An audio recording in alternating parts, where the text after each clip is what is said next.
మరో breaking news చూస్తున్నాం. AP speaker కార్యాలయం మరో కీలక నిర్ణయం తీసుకుంది. గతంలో పార్టీ మారిన ఎమ్మెల్యేలకు వివరణ ఇవ్వాలంటూ స్పీకర్ తమ్మినేని సీతారాం నోటీసులు జారీ చేసిన విషయం తెలిసిందే. అయితే ఇప్పుడు తాజాగా మరోసారి నెల 29న పార్టీ మారిన ఎమ్మెల్యేలు స్వయంగా వచ్చి వివరణ ఇవ్వాలంటూ స్పీకర్ కార్యాలయం వారికి డెడ్ లైన్ విధిస్తూ నోటీసులు జారీ చేసింది. ఒకవేళ 29న హాజరు కాని వారిపై చర్యలు తీసుకునేందుకు కూడా సిద్ధమైనట్లు తెలుస్తుంది.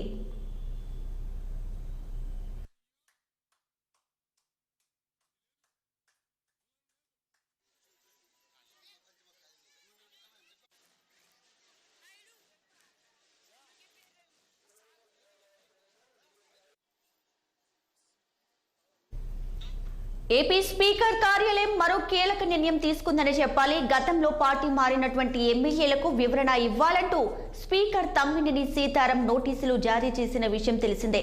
అయితే ఇప్పుడు తాజాగా మరోసారి నెల 29న పార్టీ మారినటువంటి ఎమ్మెల్యేలు స్వయంగా వచ్చి వివరణ ఇవ్వాలంటూ స్పీకర్ కార్యాలయం వారికి డెడ్ లైన్ విధిస్తూ నోటీసులు జారీ చేసింది. ఒకవేళ 29న హాజరు కాని వారిపై చర్యలు తీసుకునేందుకు కూడా సిద్ధమైనట్లు తెలుస్తుంది.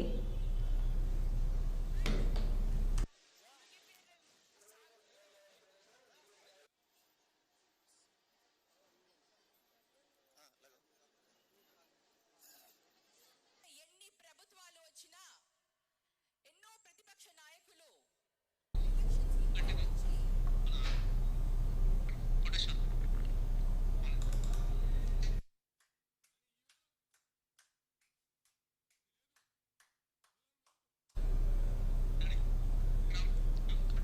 ఏపీ స్పీకర్ కార్యాలయం మరో కీలక నిర్ణయం తీసుకుంది. గతంలో పార్టీ మారిన ఎమ్మెల్యేలకు వివరణ ఇవ్వాలని స్పీకర్ తమ్మినేని సీతారాం నోటీసులు జారీ చేసిన విషయం తెలిసిందే. అయితే ఇప్పుడు తాజాగా మరోసారి నెల 29న పార్టీ మారినటువంటి ఎమ్మెల్యేలు స్వయంగా వచ్చి వివరణ ఇవ్వాలని స్పీకర్ కార్యాలయం వారికి డెడ్ లైన్ విధిస్తూ నోటీసులు జారీ చేసింది. ఒకవేళ 29న హాజరు కాని వారిపై చర్యలు తీసుకునేందుకు కూడా సిద్ధమైనట్లు తెలుస్తుంది. ఇక దీనికి సంబంధించి పూర్తి డీటెయిల్స్ ను మా ప్రతినిధి కోటేశ్వరరావు అందిస్తారు ఫోన్లో. కోటేశ్వరరావు, చెప్పండి, ఇప్పుడు పార్టీ మారినటువంటి ఎమ్మెల్యేలు విచారణకు రావాలంటూ కూడా స్పీకర్ నోటీసులు జారీ చేసినటువంటి పరిస్థితి ఉంది. ఈ నేపథ్యంలో పార్టీ మారినటువంటి ఎమ్మెల్యేల నుంచి స్పందన ఎలా ఉంది? పూర్తి డీటెయిల్స్ ఏంటి? మనం చూసుకుంటే ప్రస్తుతం అయితే ఏప్రిల్లో జరిగేటువంటి రాజ్యసభ ఎన్నికల కోసం వైసీపీ ఒక వ్యూహాన్ని రచిస్తుందని కూడా చెప్పుకోవచ్చు. ముఖ్యంగా చూసుకుంటే ఏప్రిల్లో 3 రాజ్యసభ స్థానాలకు ఎన్నికలు జరిగే అవకాశం ఉండడంతో మరి ఈ 3 స్థానాలని ఖచ్చితంగా వైసీపీ దక్కించుకోవాలనే ఒక వ్యూహంతో మరి వ్యూహాత్మకంగా వైసీపీ ముందుకు వెళ్తుందని కూడా చెప్పుకోవచ్చు. ఎందుకంటే మరి గత సంవత్సరం ఫిబ్రవరిలో జరిగినటువంటి తప్పిదం మళ్ళీ చేయకూడదు. వైసీపీకి సంబంధించినటువంటి ఎమ్మెల్సీలకు సంబంధించినటువంటి 4 జరిగితే 4 వీటిల్లో కొన్ని 3 స్థానాల్లో కొన్న టీడీపీ మరి ఎమ్మెల్యేలను తిప్పుకొని తమ వైపు ఓటింగ్ ఎంచుకొని మరి కొంత వైసీపీకి అయితే షాక్ ఇచ్చిన పరిస్థితుల్లో ఈసారి ఖచ్చితంగా కొంత ముందుగానే ప్లాన్ చేసుకుంటున్న పరిస్థితి కూడా చూస్తున్నాము. అయితే రాజ్యసభలో 3 స్థానాలు ఖాళీ అవుతున్న నేపథ్యంలో ఈ 3 స్థానాలను ఖచ్చితంగా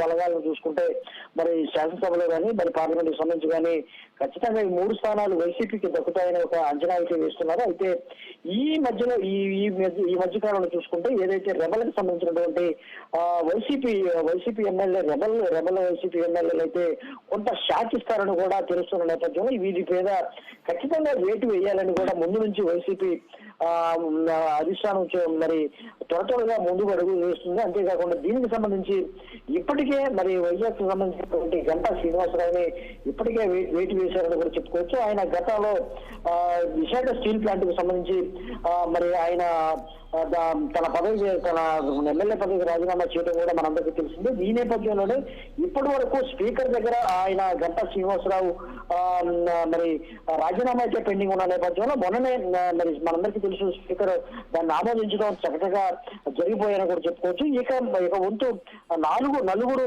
వైసీపీ రెబల్స్ ఎమ్మెల్యేలు ఎవరైతే ఉన్నారో వారి మీద కూడా ఖచ్చితంగా మరి వేటు వేయాలని కూడా మరి నిర్ణయించుకున్నట్లు కూడా తెలుస్తుంది. ఇందులో భాగంగానే స్పీకర్ అయితే మొన్ననే మరి వివరణ కోరుతూ ఒక నోటీస్ ఇచ్చారు. ఆ నోటీసు సంబంధించి నలుగురు రెబల్స్ ఎమ్మెల్యేలు ఎవరైతే ఉన్నారో వారు ఖచ్చితంగా మాకు 30 రోజులు టైం ఇవ్వాలి, గడువు స్పీకర్ ను కోరిన నేపథ్యంలో స్పీకర్ ఈ రోజు స్పందించారు. ఈ రోజు గడువు ఇవ్వడం కుదరదు, ఎట్టి పరిస్థితుల్లోనే మీకు ఏదైనా అభ్యంతరాలు ఉంటే ఈ నెల 29వ తేదీన 30వ తేదీన ఖచ్చితంగా మీరు హాజరయ్యి మరి చెప్పుకోవాలని కూడా తెలుస్తున్న నేపథ్యంలో మరి మరింత అస్వతంగా మారిందని కూడా చెప్పుకోవచ్చు. అయితే ఈ రాజ్యసభ ఎన్నికలకు సంబంధించి 3 స్థానాలను దక్కించుకోవాలంటే వైసీపీకి కొంత సవాల్గా మారిందని కూడా చెప్పుకోవచ్చు. ఎందుకంటే దాదాపు ఈ 4 జాబితాలలో దాదాపు 25 మంది సిట్టింగ్ ఎమ్మెల్యేలకు సీటు నిరాకరించిన నేపథ్యంలో మరి ఈ సీటు రాని ఎమ్మెల్యేలు మరి ఖచ్చితంగా వైసీపీకి ఓటు వేస్తారా రాజ్యసభ